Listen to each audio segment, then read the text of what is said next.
I shouldn't play music that I love so much because it's hard to turn it off. How are you, my holy sisters and brothers?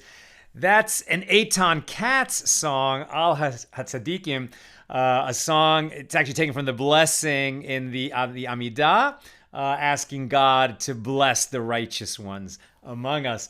But it's a duet between Eitan Katz and Shlomo Katz, who, in case you didn't know, are brothers.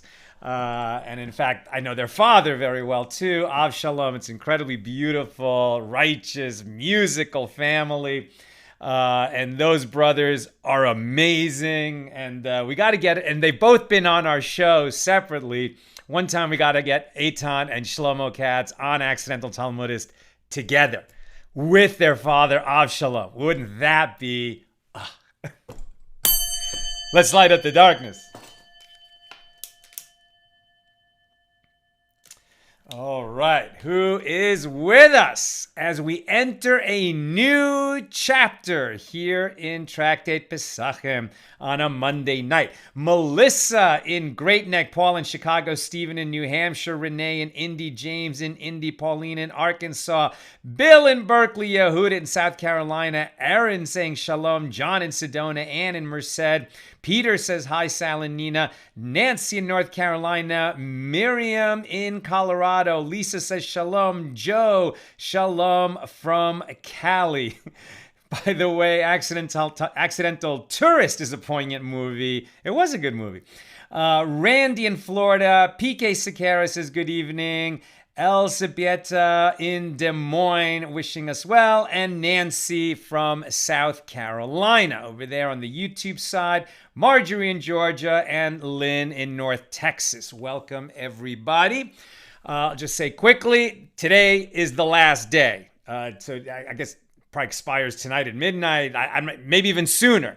So if you want to get the sale price on goods, merchandise in the AT store, like the Yid t-shirt, or this is brand new actually, the Wisdom Candle pillow has been there for a while. This is the Hamsa Wisdom Candle pillow. I designed it myself. And as of today, there's actually a third pillow, the Magen David Wisdom pillow. So there's three. They're all related. The three of them together would look amazing on a couch or a bed. I designed them all myself. And as I mentioned, a few months ago, when we first got the Wisdom pillow, the company does a great job with the material. It has like a certain texture that, when you take a nap on it, feels really good. Okay. And so Nino put the link there in the comments, and the promo code to get the 10% off is the word awesome. Awesome. And that expires today. So this is the last chance to get the sale price. Okay, let's get into it. We are moving into a new chapter. Today's daf is Tzadi Gimel. That's page 93 here in Tractate Pesachim, the fourth volume of the Talmud, the laws of Passover. Let me move the mic over a little bit. And here in chapter 9, the topic, the general topic is going to be the relationship between Pesach, the first Pesach, and Pesach Sheni. Right, so we've alluded to it a bunch of times that certain people, because they're tameh, for example, they're disqualified from eating the korban Pesach, the Passover offering. Again, we only bring the Passover offering when the temple is standing in Jerusalem, which it has not in the last 2,000 years. But God willing, it will stand again when the third temple comes. And at that time, God will tell us if we're going to revert to bringing animal offerings, and if so, we're going to fulfill these laws of the Torah that we have not been able to fulfill for 2,000 years, and one of them would be bringing the Passover offering. However, if a person is tameh, ritually impure for a variety of reasons, then he would fulfill his obligation a month later, the Pesach Sheni, the makeup Passover, as it were, for bringing the Passover offering. This chapter 9 is going to explore the relationship between the first and the second, and some of the reasons why you might have to fulfill your obligation at the second Pesach with the second Pesach rather than the second. It's worth noting that, so the Hebrew word for Passover is Pesach, right? That's how we say Passover, we say Pesach. However, what Pesach actually refers to is the Pesach, the Passover offering. Now, when we're talking about the Pesach Sheni, it's that second opportunity to bring the Passover offering. This chapter will also discuss some specific disqualifications of the offering itself, the lamb or the kid, that might necessitate moving to the Pesach Sheni. That will come later. Here at the introduction of the chapter, it's worth reading a few verses from the Torah which speak to this issue. This is from Numbers, the book of Numbers, chapter 9, verses 10 through 14. Speak to the people of Israel, saying, if any man of you or of your generations shall be ritually impure, tameh, due to a dead body, or is on a journey far away, he shall still offer the Paschal lamb to the Lord. The 14th day of the second month at evening shall they offer it. Why are they talking about Passover is understood to come in the first month, and then this would be in the second month. But Rosh Hashanah welcomes the new year, right? That's the beginning, which is the month of Tishrei. So that seems to be the first month of the year. Now we're talking about Nisan, the month that has Passover in it. Why would that be called the first month? And then the next month, Iyar, be called the second month? And the reason is that the Torah it's a little bit interesting in this regard. We measure the year from Rosh Hashanah, from Tishrei. But God said with respect to the redemption from Egypt that this shall be reckoned by you as the first of months, in the sense, that we were liberated, and that was a kind of a national birthday for us. So in this context, we understand that Nisan, the month that contains Passover, is called the first month, even though it's not the first month of the calendar year, as it were. So the second month refers to Iyar, the next month after Nisan. So they shall bring it on the 14th day of the second month at evening. They shall offer it. They shall eat it with matzahs and bitter herbs, right? So that's just like the first Pesach is eaten with matzah and bitter herbs. They shall leave none of it to the morning, nor break a bone in it, according to the entire statute of the Pesach, of the Paschal lamb. The first time that it's detailed, right, for the regular Pesach, they shall offer it. But the man who is ritually impure and is not on a journey and refrains from offering the Paschal lamb, that soul shall be cut off from his people, because he did not bring the offering of the Lord in its appointed season. That man shall bear his sin. And if a stranger shall sojourn among you, and will offer the Paschal lamb unto the Lord, according to the statute of the Paschal lamb, and according to its ordinance, so shall he do. You shall have one statute, both for the stranger and for him that is born in the land. And also at Exodus 12:5, your lamb shall be without blemish, a male of the first year. You shall take it from the sheep or from the goats. So those are going to be the verses that are going to be operative in this chapter 9. So we begin near the bottom of page 92 on the B side with Mishna number 1 here in chapter 9.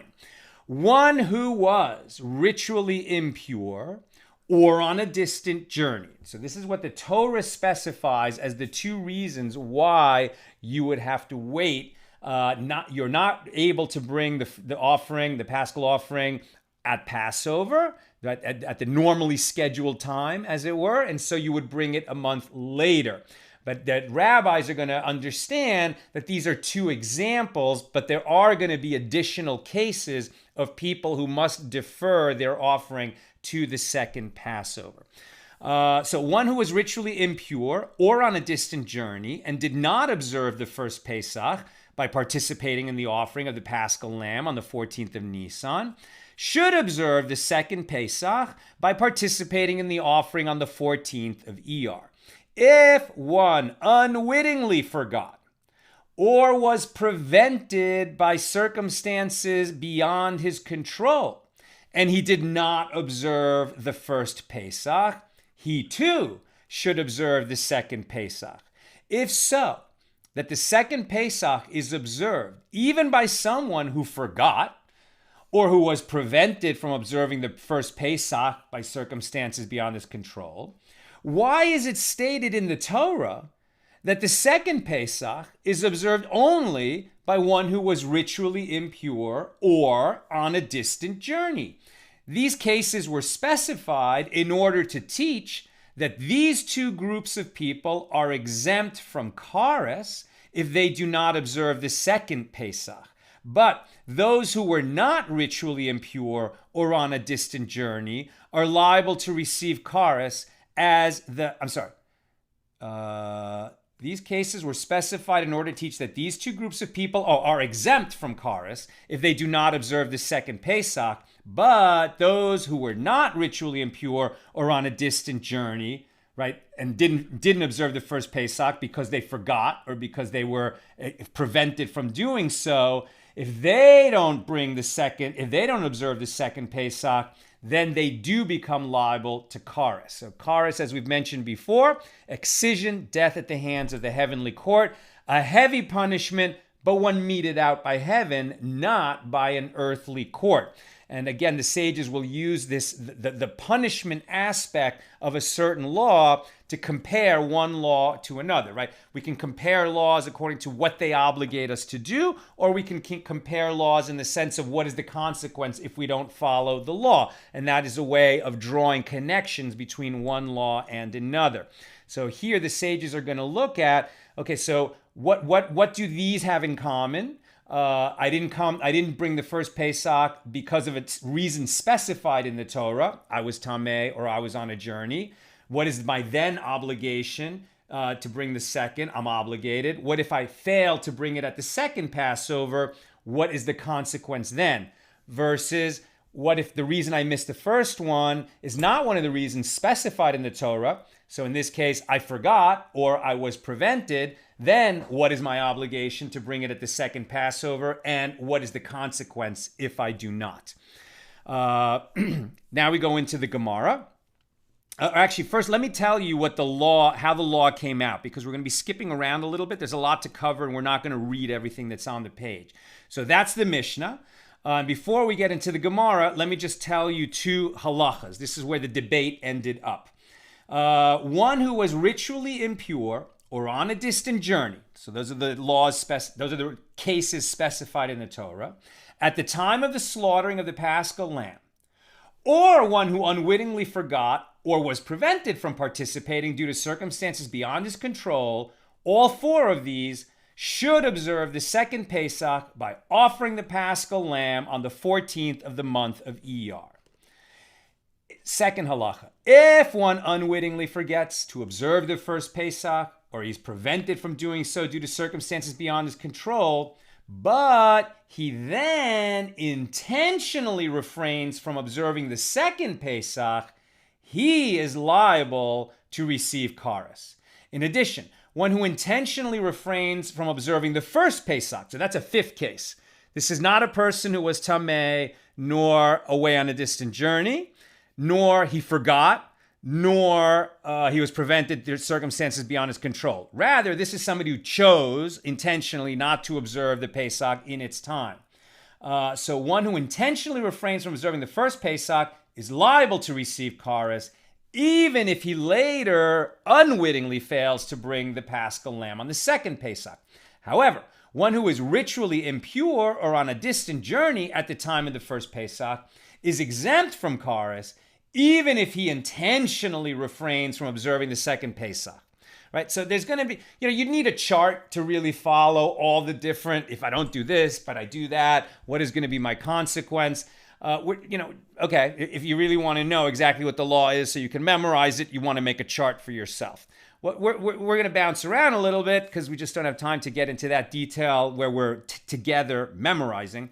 But what we're looking for here is, what are the operating principles, right? And we're going to get into that in the Gemara. So let me do the first paragraph of the Gemara here on this Mishnah. It was stated that the Amoraim, the rabbis of the Talmud, the later rabbis compared to the rabbis of the Mishnah, disagreed about the following issue. If one was on a distant journey and others slaughtered the Paschal lamb and sprinkled its blood on his behalf, Now, they wouldn't do that, right? We know we don't we don't slaughter the lamb and sprinkle the blood on the altar in the temple on behalf of somebody who's not going to be able to eat. So this is a person who was away, but he was rushing to get there. He's not going to make it to Jerusalem in time for the slaughter of the lamb, which is in the afternoon of the 14th, but he is going to arrive in time to be there for the eating of the lamb. So does that work? That's the question. He was too far away at the time that it was slaughtered, but he makes it in time for the eating. That's the case we're examining. And he arrived in time to eat the Paschal lamb.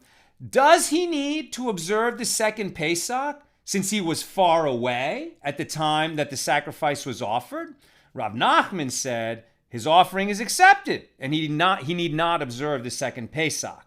Rav Sheshes said his offering was not accepted and he is still obligated to bring the Paschal lamb, and he must do it at Pesach Sheni, the second Passover, a month later.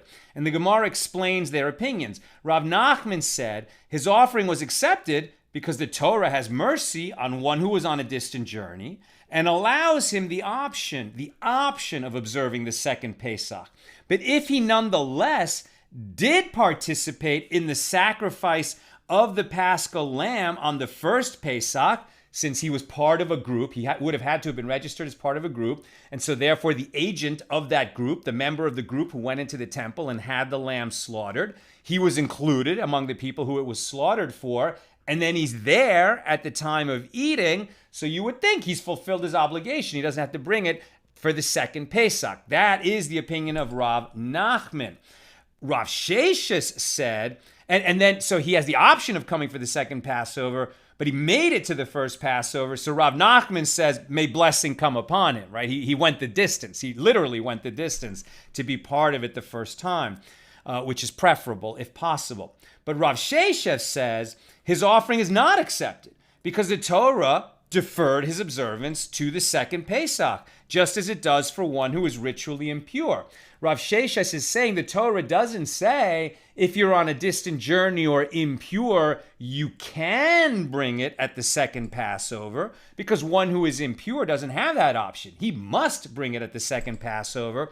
And Rav Sheshes says the Torah compares the one who is impure at the time of the first Passover to the one who is on a distant journey, meaning once you're in that situation, like you're too far away from Jerusalem when the lamb is slaughtered, so then that's it. You missed it. You have to do it for the second Pesach, according to the opinion of Rav Sheshes. And what is the law on this? Where did it eventually come? Where did the debate end up?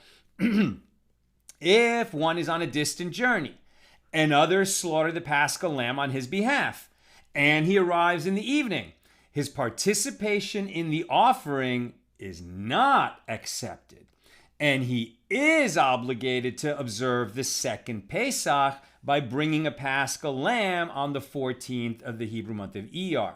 The halacha, the law, is according to the opinion of Rav Sheshes, since the halacha always follows him in matters of ritual law in disputes with Rav Nachman. Right? So that's where the law came out on that question. If you're away out of Jerusalem at the time that the lamb is slaughtered, even though you could get there in time, you don't qualify for the first Pesach. You have to fulfill your obligation at the second Pesach. All right, now I'm skipping forward to a little bit into our daf on page 93 on the A side. Now the Gemara cites a baraisa in support of Rav Nachman's opinion. The sages taught that these are the people who observe the second Pesach: Zavim and Zavot. Right, so we talked about this a couple days ago. A Zav, and Zavim is the male plural of Zav. So that's somebody with a kind of urethral discharge. And Rav Steinsaltz says that's like a man with gonorrhea. And a Zavot, so that's the plural of a female Zava. And that actually has to do with a woman not in her menses, but who is spotting for 3 days outside of the normal period, her normal period. Also, male and female lepers, as we've talked about. That's the Mitzorah is not a leper the way we understand it today. Leprosy, it's somebody who has tzara'as, a skin condition that really only existed in biblical times and was a physical manifestation of a spiritual malady.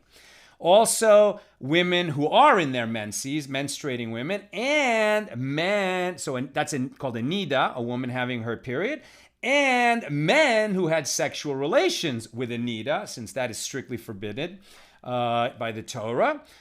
So if he did that, so then he would become impure and has to be purified, and so he can't bring the Paschal offering in that state.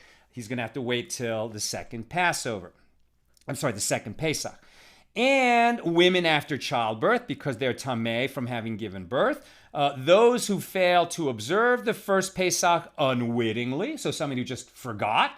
And those who were prevented due to circumstances beyond their control. And those who intentionally refrained from doing so. And one who was ritually impure, so that's a catch-all. For being tameh, we did specific instances of being tameh. That's a catch-all for other reasons of being tameh, like touching a dead body or a dead creeping thing. And one who was on a distant journey. All of these people do not qualify to bring the first Pesach, so they need to come back at Pesach Sheni a month later. And the halachas came out just like that. Anyone who is unable to sacrifice the Paschal lamb on first Pesach for any reason does so on the second Pesach, right? Once you include wittingly and unwittingly, circumstances beyond their control, and all these other conditions, anything else that hasn't been included in that list, still, if for whatever reason you didn't bring the first Pesach, you're obligated to bring the second Pesach. What the consequences are for not bringing the first time or not bringing the second time, that is dependent on the reason why you didn't bring it. Okay, now I skip a few paragraphs.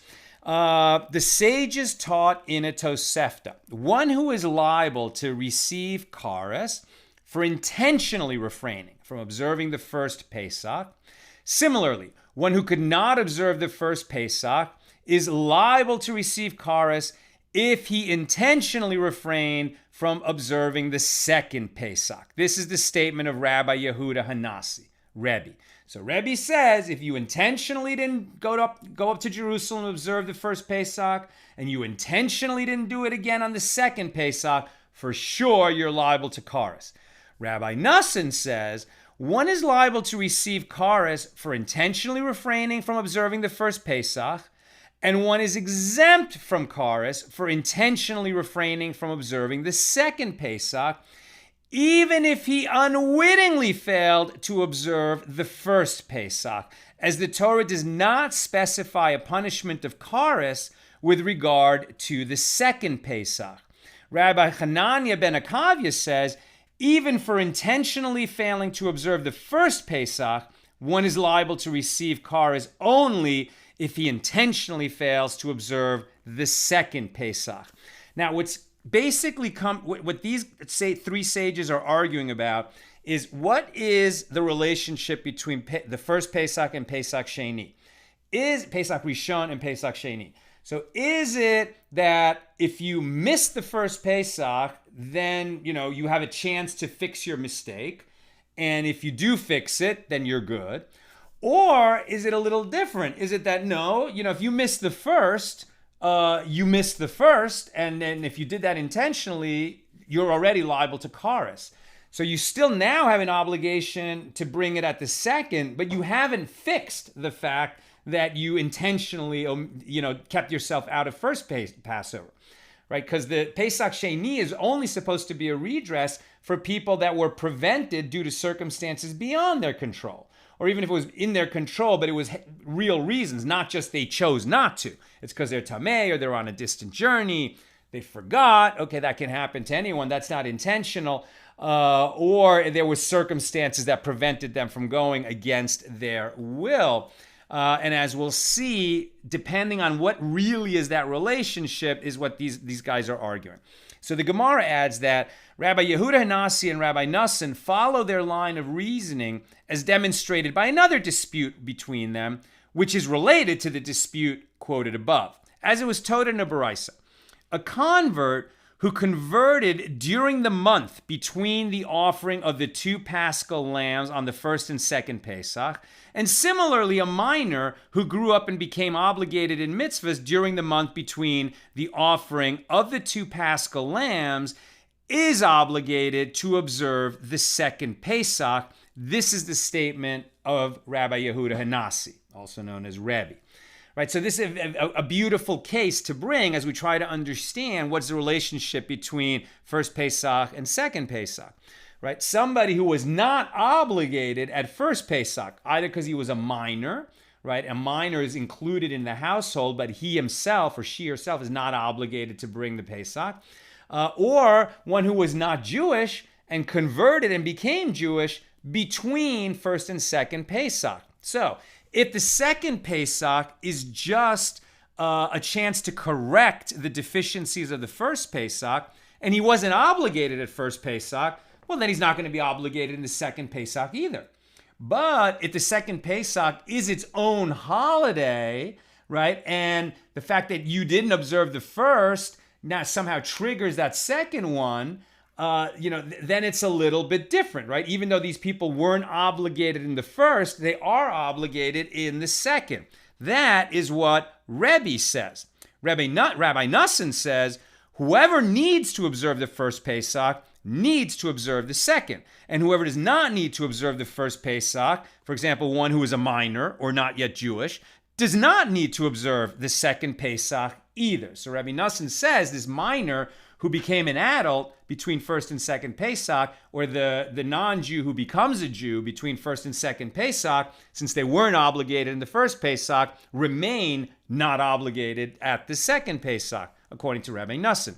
The Gemara explains, with regard to what do they disagree? Rabbi Yehuda Hanasi holds that the second Pesach is its own festival, and anyone who did not participate in the first Pesach is obligated to participate in the second, even if he was not fit to bring the paschal lamb on the first Pesach. Conversely, Rabbi Nassan holds that the second Pesach is merely a redress for the first Pesach, such that if one was obligated to bring the paschal lamb on the first Pesach and he didn't, he may do so on the second Pesach. However, it does not repair the failure to bring the paschal lamb on the first Pesach. Therefore, one who intentionally refrained from bringing the paschal lamb on the first Pesach is liable to receive kares even if he brought the paschal lamb on the second Pesach. However, if one unwittingly failed to sacrifice the paschal lamb on the first Pesach, he is not liable to receive kares even if he intentionally refrained from observing the second Pesach. And now the third sage, Rabbi Hanani ben Akavia, held the second Pesach repairs the failure to offer the paschal lamb on the first Pesach. In other words, the paschal lamb brought on the second Pesach is not an independent obligation. Rather, it allows a second chance to avoid the liability to receive kares. And all three of them expounded the same verse to derive their opinions. So now they're gonna look at the same verse, and what's so interesting is that the differences in their opinions are all going to turn on one of the smallest words in the Torah, right? The word ki, right? Ki, which has four meanings. It can mean because, it can mean if, it can mean lest, and it can mean but. And because it's a kind of connective word between clauses, it defines the relationship between what comes before and what comes after. So even though it's just a little word, understanding it correctly does have great significance. All three of them expounded the same verse to derive their opinions. The verse is Numbers 9:13. But the man who is ritually pure and is not on a journey and refrains from offering the paschal lamb, that soul shall be cut off from his people. That's the punishment of kares. Because, if we translate it as because, ki, he did not bring the offering of the Lord in its appointed season, that man shall bear his sin. So Rabbi Yehuda Hanasi holds that the verse should be understood as follows.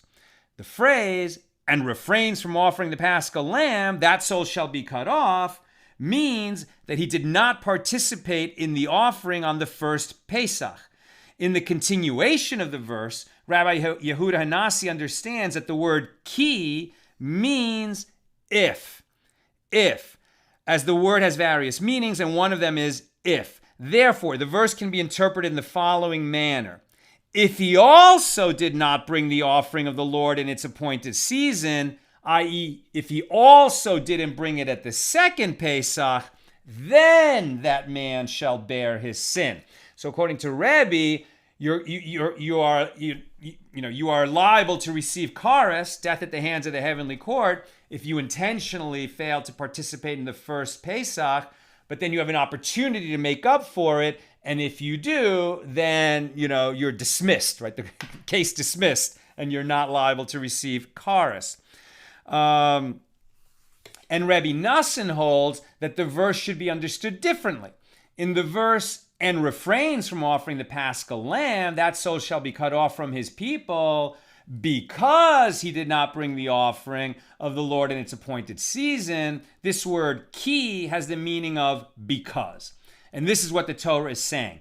Because he did not bring the offering of the Lord in its appointed season, referring to the first Pesach, he is liable to receive kares, right? So according to Rabbi Nassan, that's it. He didn't bring it at the first Passover. He's still obligated to bring it at the second, but he's already liable to kares, right? So, now kares, death at the hands of the heavenly court. The heavenly court can be quite merciful and patient. So, maybe he's going to have a chance by doing teshuvah, atonement, praying for forgiveness, doing many good deeds, giving to charity, doing for some, maybe he can have the decree rescinded.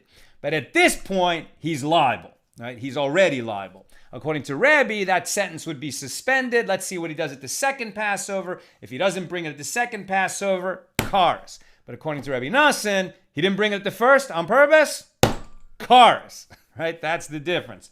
And Rabbi Hanania ben Akavia holds that the word ki in the verse should be rendered if. So he interprets it as if, as Rabbi Yehuda Hanasi interpreted it. But the verse should be understood as follows. And refrain from participating in the offering of the Paschal lamb, that soul shall be cut off from his people if he did not bring the offering of the Lord in its appointed season, which is the second Pesach. So it sounds very similar. So we're not quite sure what the difference is yet. Therefore, if one intentionally refrained from offering the Paschal lamb on both the first and second, all agree that he is liable to receive kares. If one unwittingly forgot on both the first and the second, all agree that he is exempt from kares. If one intentionally refrained from offering the Paschal lamb on the first Pesach, but then he forgot on the second, so according to the opinions of Rebbe and Rabbi Nassan, he is liable to receive kares because he intentionally refrained from offering the sacrifice on the first Pesach and he didn't rectify his mistake on the second. However, according to the opinion of Rabbi Hanani ben Akavia, he is exempt because he holds that one is liable only if he intentionally refrained both times from offering the Paschal lamb. If one unwittingly forgot on the first Pesach and intentionally refrained from bringing it on the second Pesach, then, according to Rabbi Yehuda Hanasi, he's liable because Rebbe considers the second Pesach as an independent festival that is mandatory for all those who did not offer the Paschal lamb on the first. And according to the opinions of Rabbi Nassan and Rabbi Hanani ben Akavia, who hold that the second Pesach is a chance to redress the sin of the first Pesach, since he did not intentionally fail to offer it on the first Pesach, he is exempt from the punishment of kares, even if he intentionally failed to offer the Paschal lamb on the second Pesach. I know it's confusing. It's a lot of dependent clauses. But to review, now I'll read how the law came out on this. Those were the opinions of the three rabbis. Let's see where the law ended up. The halacha is, if one intentionally refrains from sacrificing the Paschal lamb on both first and second Pesach, kares. If one errs right? If he unwittingly makes a mistake and fails to bring the Pesach on both opportunities, he's not liable to kares. He should have done it. He should have been more careful. He shouldn't have been negligent, but he forgot. It wasn't an intentional choice to not bring it on one or both. That's the first halacha. The second halacha: if one intentionally chooses not to bring the first Pesach, and then he forgets to bring it on the second Pesach, he is liable to receive kares in accordance with the opinions of both Rabbi Yehuda Hanasi and Rabbi Nassim. If he forgets to bring the first Pesach and then he intentionally chooses not to bring the second Pesach, he is liable to receive kares. The Rambam, Maimonides, ruled in accordance with the opinion of Rabbi Yehuda Hanasi, despite the fact that both Rabbi Nassim and Rabbi Hanania disagreed with him. And the rule is that when Rebbe disagrees with another sage, if it's Rebbe versus a single sage, Rebbe wins. If it's Rebbe versus a group, the group wins.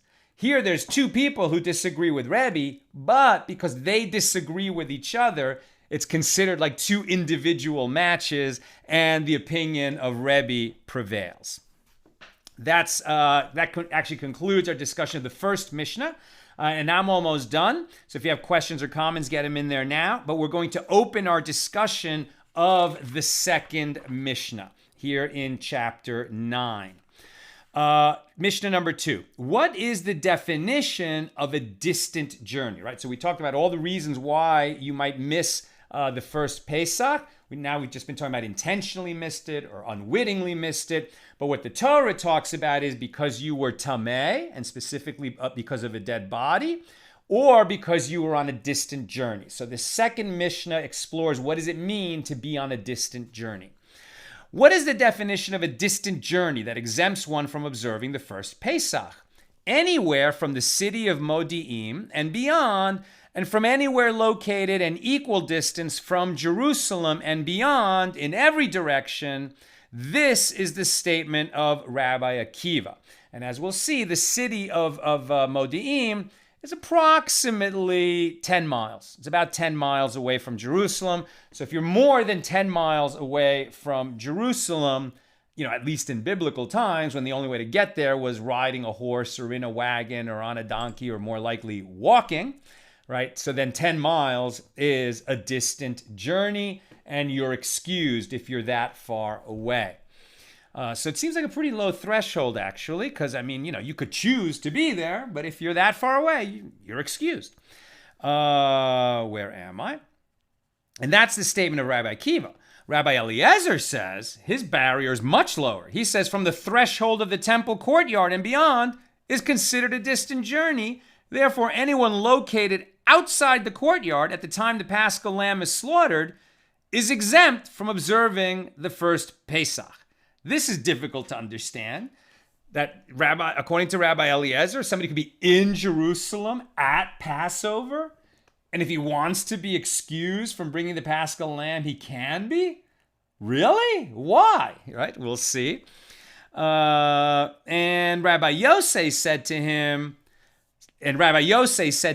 to Rabbi Eliezer, that there's a word in the Torah, rechoka, which is dotted, right? So here and there are words in a Sefer Torah, in a Torah scroll, that are written in the script that that all Torahs are handwritten, and the scribes have to be very well trained, and they have to write the Torah exactly as every Torah has been written since the first Torah was written by Moses. And that includes certain things, as we've discussed before. When the passage of the Shema is written, it must be written with a large ayin at the end of the word Shema and a large dalet at the end of the word echad. Here in this word rechoka, which means distant, in a certain verse that we'll talk about, there is a dot that has to be placed over the final he. To say that the meaning of the word should be qualified. That sometimes when the majority of the letters in a word have dots over them, then the Torah is telling us that we should disregard the letters that don't have dots over them. But when there's a word that just has one or two dots, and so the minority of the letters in that word have the dot over them, then we would disregard the letter with the dot over it. And so it should be understood that it is not because it is actually distant, rather it includes anyone located from the threshold of the temple courtyard and beyond. And one of the reasons given for that is so that letter Hey in Rechoka, distant, here in in our verse, right, one who is on a distant journey. So the word Rechoka, because there's a dot over the Hey, the word distant, so we would disregard the letter Hey. And the letter He is the numerical value 5, and that's understood to be the thickness in cubits of the walls around the temple, and so around the temple courtyard. And so therefore we are being told that anything outside the temple courtyard walls is like distant, right? What is the law of this? The definition of one who is on a distant journey with regard to the first Pesach is one who is at a distance of 15 mil, which is the distance from Jerusalem to this town of Modi'im. So Rabbi Eliezer's opinion about just outside the temple was set aside. It was an interesting opinion, but it did not become the halacha, the legal practice. We'll just read the first 2 paragraphs of the Gemara, and then I come to your questions. So the Gemara on this Mishnah number 2. Ula said the distance from the city of Modi'im to Jerusalem is 15 mil. He held like this following opinion of that which Rabba bar Chana said that Rabbi Yochanan said. How far can an average person walk on an average day? So when you talk about what is walking distance, how do we define walking distance according to the sages? So Rabbi Yochanan said one can walk 10 parasangs or parsaot, which are equal to 40 mil.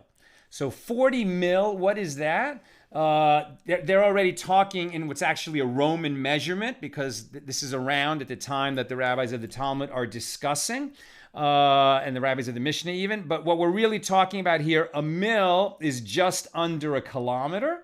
So like 4 mil or a parsa is equal to about 3.86 kilometers. So when we say 15 mil, it's just a little bit under 15 kilometers. Which is about 10 miles, right? So basically, if you're more than about 10 miles away from Jerusalem, it counts as being on a distant journey. And where do they get that? Because a person can walk about 40 mil, about 40 kilometers, about 25 miles in a day. Where do they get that? From dawn until sunrise, one can walk 5 mil. And from sunset until the emergence of the stars, one can walk another 5 mil. So that's like, the period of between dawn and sunrise, etc. And in the evening time, so you can walk 5 mil in each of those. And then during the long day, you could walk 15 mil from, once it's fully daytime until midday. And then from midday until it stops being fully daytime, another 15 mil.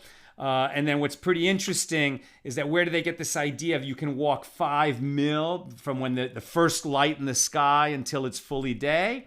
We actually get that from the distance that Lot walked when God, when God was sending an angel to destroy Sodom and Gomorrah. And Abraham said, well, please rescue my nephew, Lot, and his family. And they walked about that far as they were fleeing from Sodom. So that way there's a biblical reference of how far a person can walk during, that time from first light in the sky until it's fully day. Okay, so the last thing I was going to say is the Gemara explains that Ula conforms to his standard line of reasoning. As Ula said, what is the definition of a distant journey?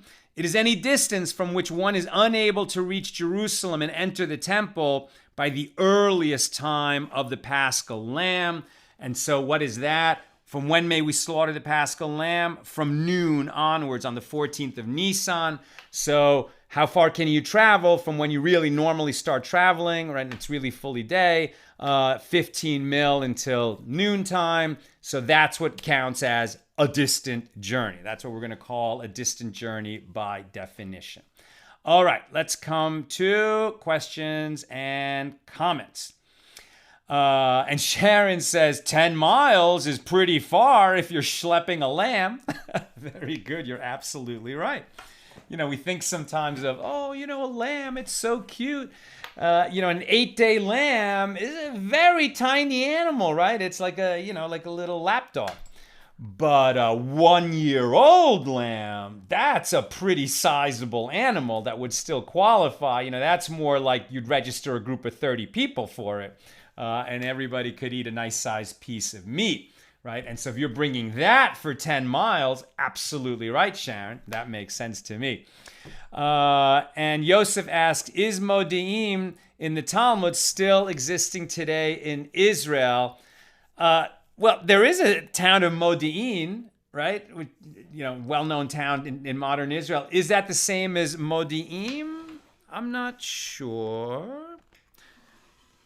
There's a note here. The distance to the city of Modi'im in every direction. The map illustrates the areas included within a radius of the distance from Jerusalem to Modi'im, typically identified with Modi'im. Midi'im is also mentioned in Tractate Hagig as the farthest point from Jerusalem. So the map shows that Modi'im is northwest from Jerusalem. So somebody could check, Google Maps right now and let me know, is that Modi'in? My Israel geography is not up to snuff. I'll just say that. Okay. So I'm not sure, but you can check it out. So that's what I've got for us today. Reminder, the sale ends today in the AT store. Nina put the link in the comments. Use promo code AWESOME to get the 10% discount. You get the Yid shirt, Grateful Yid shirt, I Don't Roll on Shabbos, Wisdom Candle, Accidental Talmudist, the awesome pillows, really nice texture. Now there's 3 designs that complement each other beautifully. This is the Hamsa pillow. Friday is Purim. Purim begins Thursday night. Thursday night, I believe we're not going to be able to go at the regular time. Thursday is a fast day. The day before Purim is a fast day. So I'll be fasting all day, and then you want to read the Megillah and break the fast at the earliest possible hour. That's going to interfere with our class. I suspect we're going to do this class 1 hour early on Thursday. Then Friday is Purim, and in the normal slot of the class, 12 Pacific on Friday, I'm going to be doing our annual reading of the Book of Esther. So what we're probably going to end up doing is a double daf, a double page on Motzi Shabbos, Saturday night. All right, my friends, that's what I've got for us today. Have a beautiful evening. Look forward to see you again tomorrow with God's